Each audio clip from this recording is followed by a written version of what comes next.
مين اللي حافظ 10 بالياباني يا شباب هنا؟ انا 10 بالياباني. يا ولاد اللعيبه، مين هنا حافظ 10 بالياباني؟ انت؟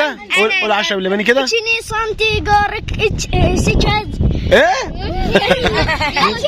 قول كده يا احمد. اتشيني سانتي جارك سيدات كيوجو.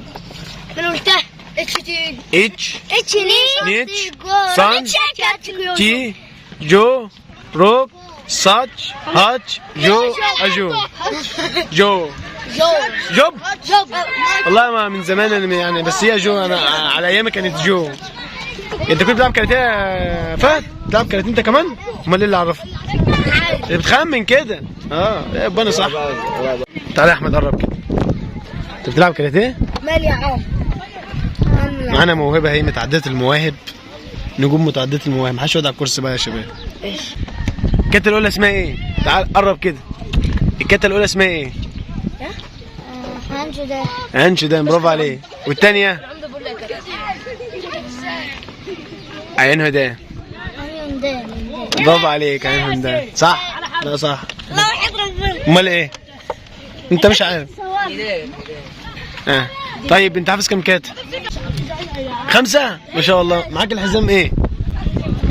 الاخضر يا ابن اللعيبه. كان معايا الحزام البني، خلي بالك، كان معايا الحزام البني. طيب انت اول حزام ايه؟ اصفر صح؟ الابيض. ابيض وبعد كده اصفر، بعد الاصفر برتقاني. لا برتقاني. وبعد البرتقاني ايه؟ اخضر. بعد الاخضر ازرق. بعد الاخضر ايه؟ ازرق. برافو عليك. بعد الازرق بني. انا كان معايا البني. بص كده. يوي اتش نيتش سان تي جو روك. ولا سقفوله، يلا سقفوله. برافو. حد يخش يعمل الصلاه الثانيه؟ حد يعرف؟ مين اللي يعرف؟